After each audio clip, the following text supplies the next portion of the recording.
लिए। तो आज कम से कम उनके बेटे हैं तो उनको ना लाते ना एक फ़ोन करते कभी या कभी लेकर जाते तो समझते आप लोग कितना अपने बच्चे को मानते हो। Hello my YouTube family, Sanju की संघर्ष भरी दुनिया चैनल में आप सभी का स्वागत है। आई होप आप सभी लोग अच्छे होंगे, मैं भी अच्छी हूँ। और आज मैं कोई यहाँ पे ब्लॉग वीडियो नहीं लेकर आई हूँ, कुछ बातें आप लोगों से करने आई हूँ कमेंट्स के जवाब। जैसे जो न्यू लोग जुड़ते हैं तो लोग पूछ रहे थे आपके हस्बैंड को क्या हुआ था, कैसे उनकी डेथ हुई थी, आपकी मम्मी को कैसे क्या हुआ। और इंस्टाग्राम पे काफ़ी कमेंट्स आ रहे थे उन्हें क्या हुआ था आपके पति को। तो वहाँ पे तो मैं इतना डिटेल में नहीं बता सकती, तो इसीलिए मैं यहाँ पे वीडियो बनाई। और यहाँ पे भी आ रहा था तो जो पुराने सब्सक्राइबर हैं उन सभी को तो पता है, बाकी जो न्यू लोग जुड़े हैं, काफ़ी न्यू लोग मेरी बहनें हैं, भाई लोग हैं, तो उन्हें नहीं पता है। तो फिर बताने में हमें तो बताना पड़ेगा, आप लोग हमारा सपोर्ट करते हो तो प्लीज़ फुल वॉच करना, तभी आपको सारी बातें समझ में आएगी। और हो सके तो मेरे वीडियो को शेयर करो, ज़्यादा से ज़्यादा सपोर्ट करो। तो मेरे हस्बैंड केरल में रहते थे और मैं भी वहाँ उस टाइम पे, खैर शुरुआत से तो रही कि मैं मतलब मेरी विदाई जो शादी के बाद से मैं पूरा टाइम उनके साथ रही हूँ, बिल्कुल ऐसा हमारे साथ नहीं हुआ था। बाकी जो भी हुआ है मैंने और प्लेलिस्ट में वीडियो डाला है, आप लोग जाके वहाँ पे देखना। तो यहाँ उतना नहीं, जो मेन पॉइंट है उस पर बात करेंगे, कैसे क्या हुआ था, फिर मैं कहाँ थी।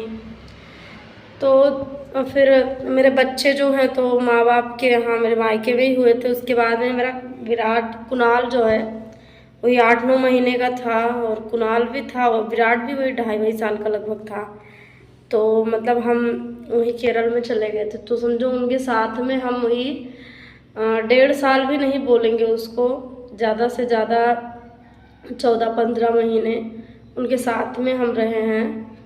तो वहाँ पे थे, फिर ये था अब सब कुछ सही था तो वो भी बोलते थे कि अब इधर ही रहेंगे, केरल में ही यहीं बच्चों को पढ़ाएंगे और यहीं रहने का प्लान था। क्योंकि मायके ससुराल से हमारा कोई सपोर्ट नहीं था, उधर से बहुत सारी प्रॉब्लम, हर चीज़ें, घर में नहीं रहने देते, बच्चे हुए थे तब भी कोई नहीं। तो फिर ये सोचते थे कि बच्चे 2 हो गए, अभी तक तो मायके में थी तो हमेशा कब तक कोई मायके में रहेगा, तो अपने पास ही रखने के लिए। तो अच्छे से रहते भी थे सब कुछ, मैं वहाँ सिलाई वगैरह भी करती थी, बहुत बढ़िया था कि एकदम था अब यहीं पे रहेंगे, सब कुछ ठीक ठाक चल रहा था। तो अचानक ही होता है कि मुझे घर आना होता है, कुछ काम भी थी, जैसे काफ़ी वीडियो में मैंने बताया था आप सभी को कि मेरे हस्बैंड ने थोड़ी सी ज़मीन ले रखी थी। तो वो सब इनके घर वालों का ही प्लान था ज़मीन लेने का, लेकिन इनका मतलब था कहने का कि हम अपने नाम से लिखवाएंगे, क्योंकि घर में नहीं रहने देते थे, वो लोग घर से भगा दिए थे। तो ये बोलते थे कि, और हमसे भी पूछे तो हमने भी ये चीज़ें बोला कि हाँ जब उनके नाम से लोगे तो भाई हमें क्या, जैसे वो लोग घर में भगा दिए वो भी उन्हीं का हो जाएगा। तो मेरे हस्बैंड बोले कि नहीं हम अपने नाम से करेंगे। तो फिर ज़मीन की चर्चा इनके माँ बाप ने ही छेड़ी थी, कहीं पे देखे थे तो वो महंगा ज़्यादा ज़मीन था, इनके पास पैसे उतने थे नहीं। पहले इनके माँ बाप बोले थोड़ा सा हम दे देंगे, उसके बाद में बोले कुछ मतलब नहीं देने को बोले, कुछ बातें हुई होगी शायद, वो लोग अपने नाम से करवा रहे थे इसलिए शायद, तो वो कैंसिल हो गया। लेकिन इनके माइंड में उसी टाइम से ये बातें हो गई कि नहीं मुझे ज़मीन लेनी है, जबकि हमारा या उनका कोई प्लान नहीं था, हमारे पास उतनी बजट ही नहीं थी। वो जितना कमाते थे सब कुछ घर पे देते थे, बस हम लोग का खर्चा वर्चा निकलता, बाकी पैसे घर पे ही देते थे। सबको ही जानते हैं, उनके बहुत ही क्लोज दोस्त केरल में रहते हैं पवन भैया, उन्हें हर चीज़ उनके बारे में पता है। कोई पैसे ना अमाउंट, कोई कुछ सेविंग भी नहीं करके रखे थे, सब कुछ वहाँ पे देते थे। तो ये प्लान हुआ, फिर इन्होंने ज़मीन की जिद कर ली कि नहीं मुझे ज़मीन लेनी है तो लेनी है। बहुत बहस इनके घर पे इनकी होती थी, मतलब बहुत ही ज़्यादा। बाकी बातें नहीं शेयर करते थे, लेकिन पास में रहते तो उतना समझते थे, सुनते थे कैसे क्या। और ये होता है एक जगह फिर ज़मीन होती है, मतलब हमारे यहाँ पे हमारे बुआ के लड़के हैं तो उन्होंने ही बताया, इधर सस्ती ज़मीन थी। तो फिर मेरे हस्बैंड एकदम से तैयार थे एक बार आने के लिए, और मैंने अपने मम्मी के पास कॉल भी किया कि वो जा रहे हैं, वो जा रहे हैं। और वो 1 हफ्ता 10 दिन में, 1 हफ्ता 10 दिन क्या, 3 दिन आना 3 दिन जाना, 2 दिन यहाँ पे काम करवा के फिर वो रिटर्न आ जाएंगे। तो मम्मी ने बोला ठीक है कोई बात नहीं, आने दीजिए। तो फिर इनका काम ऐसा रहता था ठेकेदारी वाला काम, तो सब लोग आदमी रखते थे तो बोले इधर उधर हो जाएंगे, पता नहीं क्यों नहीं आए, कैंसिल कर दिए। इसके बाद में प्लान ये बना, इनके बुआ के यहाँ कुछ शादी ब्याह था तो सोचे कि जाएंगे, तो उनके लड़के पहले चले आए, तो ये फिर बोले जब वो लोग रुके नहीं तो हम नहीं जाएंगे। मतलब कटता गया किसी ना किसी तरह से इनको यहाँ आना नहीं, क्योंकि भगवान ने उनके लिए कहीं और रास्ता बना दिया कि आपको यहाँ आना है, तो फिर वो कैसे आ सकते। मतलब अब हम वो चीज़ें सोचते हैं कि सच में ऐसे तभी ऐसा हुआ था हमारे साथ। फिर एकदम प्लान बनाया, एक दिन टिकट के लिए भी दे दिए हमारा अपना, जानते हैं टिकट नहीं मिला उस दिन, फिर वो कैंसिल हुआ। फिर बोले हमें चलना है, हम आराम से मतलब जो तत्काल टिकट होते हैं निकाल लेंगे और उसी में चलेंगे। फिर ये बात है, मेरा भाई वहाँ पे था तो मेरे भतीजा बीमार हो गया बहुत ज़्यादा, उसको एडमिट किए। तो ये फिर बोले कि सुनील आया है और उसका बच्चा बीमार है, उसे वही 20-25 दिन गए हुआ था, तो अगर वो नहीं जाएगा, उसका बेटा बीमार है तो ठीक नहीं लगेगा, एक काम करो तुम चली जाओ और मेरी भी आसान हो गई, क्योंकि हम जाएंगे तो हमारा बहुत नुकसान यहाँ पे हो जाएगा। वो यही ज़बान बोले थे। और पैसे उतना है नहीं, किसी तरह मैं ज़मीन के लिए ही पूरा कर लूँ, बाकी घर पे जाएंगे बहनों के यहाँ, ये सब उन्होंने बोला था। सबके यहाँ मेरा बहुत सारा खर्चा लग जाएगा और फिर ज़मीन के लिए भी नहीं, वैसे भी पूरा नहीं हो रहा, नहीं हो पाएगा। तुम वहाँ चली जाओगी तो मतलब यहाँ पे हम जो है मतलब किसी तरह से हम यहाँ से पूरा करके दे देंगे, ये बात उन्होंने रखी। फिर मेरे रूम के जितने लोग थे सब कोई जानता था कि उन्होंने मुझे ज़बरदस्ती ही भेजा था। फिर भी हम रोने लगे, हम बोले नहीं जाएंगे, आप अपने नाम से करवाने वाले थे तो फिर हम क्यों जाए। मतलब मेरे मन में भी ये चीज़ें थी, मैंने बोला नहीं आप जब बोले तो आप ही करवाओ, मुझे अपने आपका रहेगा, हमारा रहेगा तो हमारे बच्चों का रहेगा, ये चीज़ें हमने बोला। पहले मेरा मन था, मैंने बोला था हमारे नाम से होगा, सुनते थे कुछ रजिस्ट्री वगैरह कम लगता है, मैं दिल की बातें बोलती थी, लेकिन उन्होंने बोला, साफ मना कर दिया कि नहीं हमारे नाम से होगा। तो मैंने बोला कोई बात नहीं, लेकिन फिर लास्ट में उन्होंने हमें बोला कि जाओ, और माँ बाप को बोले कि पूरी ज़िंदगी की कमाई उन लोगों को दिए हैं, आज तुरंत होता है, तो वो लोग बोलते हैं हमारे लिए किए क्या हो, तो तुम भी एक दिन हमें यही बोलोगे कि हमारे लिए करके क्या गए हो, ऐसे उन्होंने ये शब्द बोला। फिर मैं रोई लगी, बोली हम नहीं जाएंगे, रोई भी। उन्होंने समझाया पागल, यहाँ इतना सारे काम है, आदमी लोग इधर उधर हो जाएंगे, काम धंधा हमारा सब चौपट हो जाएगा, जाने का मतलब महीना 15 दिन तो लग ही जाएगा, वहाँ से 15 दिन कम से कम। तो इसी चक्कर में बोले सुनील का लड़का भी बीमार है, दोनों भाई बहन चले जाओ। फिर उन्होंने टिकट निकलवाया हमारा, फिर हम भाई बहन आए। लास्ट टाइम वो स्टेशन पे जब बिठाने आए तो वहाँ का पिक है, मैं लगाऊंगी, हमारा लास्ट टाइम का ये है। तो मतलब हम पास में बैठे थे, तो इनके फ्रेंड थे, वो भी मतलब उनका कोई आदमी जा रहा था, उनका भी बिहार के हैं वो, तो वो उनको बिठाने उस दिन गए थे। तो वो विराट के पापा को देखते तो फिर ये उठ के उनके पास हमेशा जाते, तो वो इनको बहुत चिढ़ाते थे, बोलते थे जा अपनी वाइफ के पास बैठ, अभी वो चली जाएगी। तो ये बोलते कोई बात। और मतलब हर बार जब हम आते थे तो बहुत रोते थे, 2-3 बार और गए थे, 2-3 महीना थे, तो मतलब बहुत रोना आता था।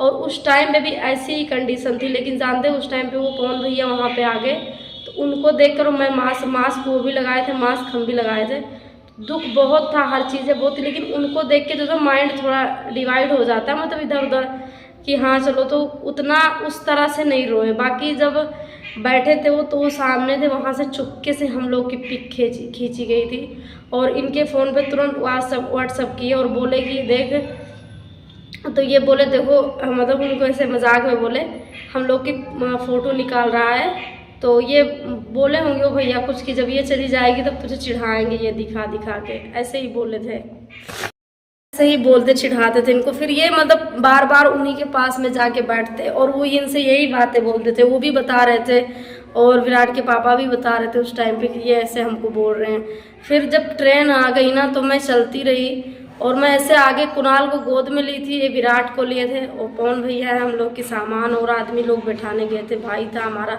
तो मैं ऐसे ही इनका चेहरा देख रही थी और यही बोल रही थी कि मैं जा तो नहीं भगवान जी, बट मुझे जल्दी से फिर वहाँ से बुला लेंगे तो अच्छा रहेगा, क्योंकि मायके में पहले की बात अलग होती है, जब भाभी आने जाने या हमारे बच्चे हैं सब चीज़ें हो, तो कोई कितना दिन मायके में रहेगा।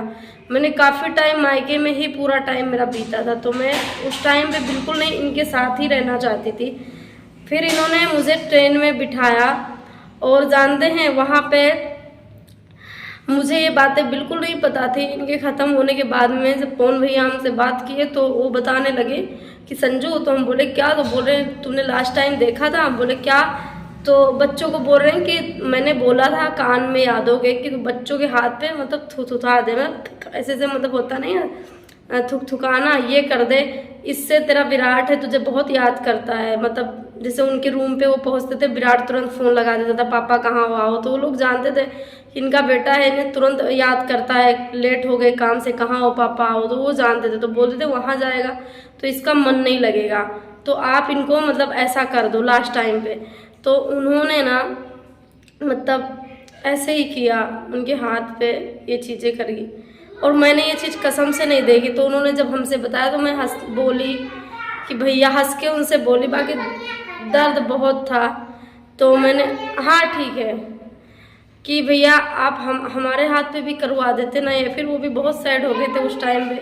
मैंने ये बातें बोली पागल, हमें क्या पता था मतलब ऐसा होगा। सच में ये सब कुछ जैसे होता नहीं है। वो भी पवन भैया भी बोले थे कि पता नहीं क्यों मेरे दिमाग में ऐसा आया कि मैंने उससे ये चीज़ें बोली कि अपने बच्चे के हाथ पे ऐसा कर दे, वो तुम्हें याद नहीं करेगा। और सच में ऐसा हो गया। फिर मैं यहाँ पे आई, अपने मायके में थी करीब 17-18 दिन मुझे आए हुए हो गया। मेरी ज़मीन की जो रजिस्ट्री है वो भी देखो, कोई चीज़ें मैं झूठ नहीं बोलती, ना मैं किसी से छिपाती, कोई मेरा ले नहीं लेगा और जो मेरे पास नहीं कोई दे नहीं देगा। तो ये चीज़ें हो गई, बहुत खुश थे वो भी। और उसमें पैसे 50,000 रुपये जो एक लोग हमारी दीदी हैं उन्होंने कर्ज दिए थे। काफ़ी लोग ये बातें जानते हैं, केरल में इनके साथ जो काम करते थे इनके दोस्त, सब कोई जानता। अभी भी वो पैसे मैं उनका नहीं चुका पाई हूँ। तो वो चीज़ें वो भी बोलती भी थी कि कोई बात नहीं, लेकिन इतने पैसे हैं वो भी हमारी तरह हैं तो देने हैं। अगर मेरा क्लेम वहाँ से होता है तो मैं सबसे पहले उनका कर्ज उतारूँगी। बस इतना ही हुआ था। और उसके बाद में एक दिन ऐसा आता है और रात में जाते हैं बातें करते करते सब चीज़ें, और पीछे से कार वाला आता है। 3 लोग रहते हैं, पीछे से कार वाला टक्कर मारता है। एक पल में मैं यहाँ पे नींद में सो गई बातें करते करते, और एक पल में सब खत्म हो गया। मतलब ऐसे होता ना सब कुछ जैसे प्लान के मुताबिक, क्योंकि फ़ोन में हमसे ऐसी ऐसी बातें करना, इस तरह से बोलना। जब मेरा ये हो गया, फिर मेरे भाई का टिकट निकला कि वहाँ आने के लिए, तो मैंने बोला कि हमको कब बुलाओगे? तो बोले तुम्हें क्या आने की ज़रूरत है, मैं दशहरे में आ तो रहा हूँ, तो तुम क्यों आओगी? मैं आ रहा हूँ। तुम बोले कब आ रहे हो? बोले दशहरे में आ रहे हैं। अरे अपने उनके भाई की शादी वगैरह थी, वो भी हमसे नहीं बताए थे, लेकिन मैं समझ गई। बोले जब तक उसकी शादी वगैरह होगी तब आएंगे। लेकिन हमारे ससुराल वालों ने हमारे देवर की शादी भी की, सब कुछ। कम से कम मुझे नहीं, उनके बेटे का इतना अरमान था उसकी शादी करना, उनमें ये चीज़ें। लेकिन आज वो सोचते ना, तो कम से कम मुझे नहीं तो मेरे बच्चों को तो आना चाहिए, दरवाजे कॉल तक करना चाहिए कि तुम ना आओ, मैं दुश्मन हूँ क्या हूँ, मेरे बच्चे हैं, उनके बच्चे का अंश है। आज यही सोचते कि कम से कम मेरा बच्चा नहीं है तो मेरे बच्चे का खून है वो उस जगह पे खड़ा हो जाएगा, तो ये लगेगा कि मेरा बेटा खड़ा है। और लोग हमसे कमेंट्स में, एक उनके गांव के जो उनके फ्रेंड है लाइव में कल बोले कि आप अपने ससुराल वालों से नफरत करती हो। बताओ भैया, हम नफरत ना करें तो किस तरह से उनसे प्यार करें? शादी कर लिए वो लोग, बट बच्चा, जो लड़का इतना सपना देखता था, उनका घर द्वार हर कुछ सब कुछ बनवा के गया। मानती हूँ उनके बेटे थे वो, उस माँ ने उन्हें पैदा किया, सब कुछ अधिकार उनका था, लेकिन उन्होंने जो पैदा करके गया है, उन बच्चों का अधिकार उनके बाप के प्रॉपर्टी पे नहीं है क्या? उनके बाप दादा पे निर्भर उनके बाप ने जो घर बनवाया, जो चीज़ें ली, क्या उस पर हमारे बच्चों का हक नहीं है? फिर भी तो सब्र करके बैठे हैं, कर रहे हैं, खा रहे हैं, अब क्या चाहिए, क्या चाहिए? तो बात ये आप नफरत करते हो, नफरत नहीं तो क्या प्यार करेंगे ऐसे लोगों से? नहीं हो पाएगा मुझसे।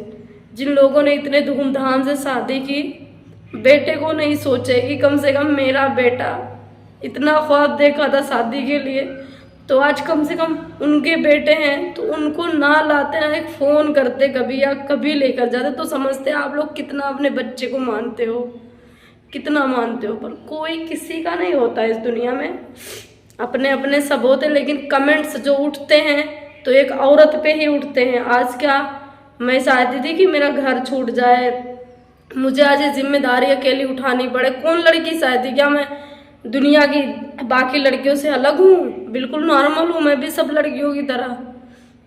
बट लोग मेरे साथ नॉर्मल व्यवहार नहीं करते हैं। तो कोई बात नहीं, कोई करे ना करे मुझे कोई फर्क नहीं पड़ता है।